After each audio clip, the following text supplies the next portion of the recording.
ದೇವರನ್ನ ನಂಬಬೇಕಾ ಬೇಡವಾ ಅಂತ ಕೆಲವರ ಒಂದು ಜಿಜ್ಞಾಸೆ.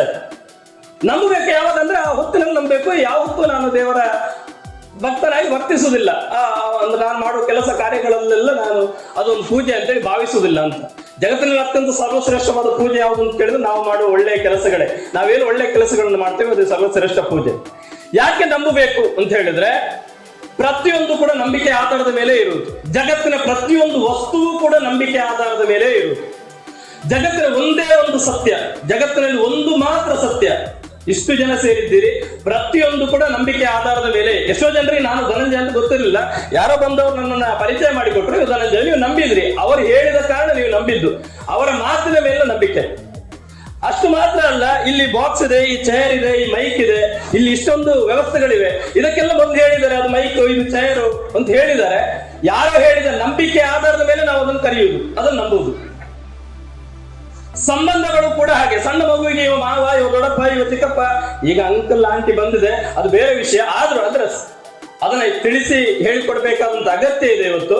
ಆದ್ರೆ ಅವ್ರು ಹೇಳಿದ್ದಾರೆ, ಆ ಕಾರಣಕ್ಕೋಸ್ಕರ ಆ ಸಂಬಂಧಗಳು ಉಳ್ಕೊಂಡಿವೆ, ಅಂದ್ರೆ ನಂಬಿಕೆ ಆಧಾರದ ಮೇಲೆ. ಹಾಗಾದ್ರೆ ಜಗತ್ತಿನ ಸತ್ಯ ಯಾವುದು, ಜಗತ್ತಿನ ಏಕೈಕ ಸತ್ಯ ಯಾವುದು ಅಂತ ಕೇಳಿದ್ರೆ ಅಮ್ಮ ಮಾತ್ರ ಏಕೈಕ ಸತ್ಯ. ಜಗತ್ತಿನ ಏಕೈಕ ಒಂದೇ ಒಂದು ಸತ್ಯ ಇರುವುದು ಅದು ಅಮ್ಮ ಮಾತ್ರ. ಆಗ ನೀವು ಕೇಳ್ತೀರಿ, ವೆರಿ ನೆಕ್ಸ್ಟ್ ಕ್ವಶನ್ ನಿಮ್ದು ಇರ್ತದೆ, ಹಾಗಾದ್ರೆ ಅಪ್ಪ ಸತ್ಯ ಅಲ್ವಾ ಅಂತ. ಖಂಡಿತವಾಗ್ಲೂ ಅಲ್ಲ. ಯಾಕೆ ಅಮ್ಮ ಮಾತ್ರ ಸತ್ಯ? ಭೂಲೋಕದ ಅಮೃತ ಮಗು ಹುಟ್ಟಿದಾಕ್ಷಣ 6 ತಿಂಗಳವರೆಗೆ ಅಮ್ಮನ ಎದೆಹಾಲು ಬಿಟ್ಟರೆ ಬೇರೆ ಅದಕ್ಕೆ ಆಹಾರ ಇಲ್ಲ. ಅಮ್ಮನ ಎದೆಹಾಲಿನ ಕಾರಣಕ್ಕೆ, ಕರುಳ ಬಳ್ಳಿಯ ಸಂಬಂಧದ ಕಾರಣಕ್ಕೆ ಮಗುವಿಗೆ ಅಮ್ಮನ ಪರಿಚಯ ಆಗ್ತದೆ. ಇವಳು ನನ್ಗೆ ಹಾಲು ಕೊಡ್ತಾಳೆ, ಹಾಲು ಉಳಿಸ್ತಾಳೆ, ನನ್ನ ಮುದ್ದಿಸ್ತಾಳೆ, ಲಾಲಿಸ್ತಾಳೆ, ಪೋಷಿಸ್ತಾಳೆ, ಹಾಗಾಗಿ ಇವಳು ಅಮ್ಮ. ಅಮ್ಮನನ್ನ ಆ ಮಗು ಕೇಳ್ತಂತ, ಅಮ್ಮ ಅಮ್ಮ ಅಪ್ಪ ಯಾರು? ಅಮ್ಮನ ಕೈ ಬೆರಳ ತುದಿಯಲ್ಲಿ ಅಪ್ಪ ಎಂಬ ಪಟ್ಟ ನಿರ್ಧಾರವಾಗುವುದು ಅಂತ. ಅಮ್ಮ ಕೈ ಬೆರಳ ತುದಿಯಲ್ಲಿ ಯಾರನ್ನ ತೋರಿಸ್ತಾಳೆ ಅವ ಅಪ್ಪ ಆಗ್ತಾನೆ ಅಂತ. ಅಂದ್ರೆ ಆ ಮಗುವಿಗೆ ಅಪ್ಪ ಎಂಬುದು ಕೂಡ ಒಂದು ನಂಬಿಕೆ. ನಾವು ದೇವರನ್ನ ನಂಬಲಿಲ್ಲ ಅಂತ ಹೇಳಿದ್ರೆ ಜಗತ್ತಿನಲ್ಲಿ ಯಾವುದನ್ನು ಕೂಡ ನಂಬಲಿಕ್ಕೆ ಅರ್ಹರಲ್ಲ, ಯೋಗ್ಯರಲ್ಲ.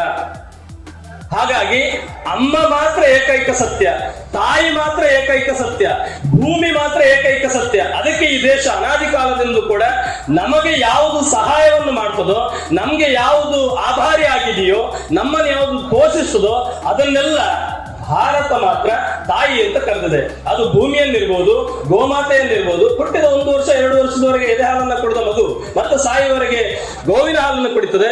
ಹಾಗಾಗಿ ಗೋವು ನಮ್ಗೆ ಮಾತೆ. ಬಾವಿಗೆ ಬೆಳಿಗ್ಗೆ ಎದ್ದು ಬಾವಿಯನ್ನ ಇಣುಕಿ ನಮಸ್ಕಾರ ಮಾಡ್ತಕ್ಕಂಥ ಅಜ್ಜಂದ್ರನ್ನ ಕಾಣ್ತಾ ಇದ್ದೇವೆ ನಾವು. ಅಂದ್ರೆ ಆ ನೀರು ಅದು ನಮ್ಗೆ ತಾಯಿ. ಯಾವುದೆಲ್ಲ ನಮಗೆ ಉಪಕಾರವನ್ನು ಮಾಡ್ತದೋ ಅದನ್ನ ಅಮ್ಮ ಅಂತೇಳಿ ಪೂಜಿಸ್ತಕ್ಕಂಥ ರಾಷ್ಟ್ರ ನಮ್ದು. ಹಾಗಾಗಿ ಜಗತ್ತಿನ ಏಕೈಕ ಸತ್ಯ ಅದು ಅಮ್ಮ ಮಾತ್ರ. ನಾವು ದೇವರನ್ನ ಯಾಕೆ ನಂಬಬೇಕು ಅಂತ ಹೇಳಿದ್ರೆ, ಒಂದ್ ವೇಳೆ ನಂಗೆ ನಂಬಿಕೆ ಬರುದಿಲ್ಲ ಅಂತ ಹೇಳಿದ್ರೆ ನಾನು ಬೇರೆ ಯಾವುದನ್ನು ನಂಬಲಿಕ್ಕೆ ಅರ್ಹನಲ್ಲ.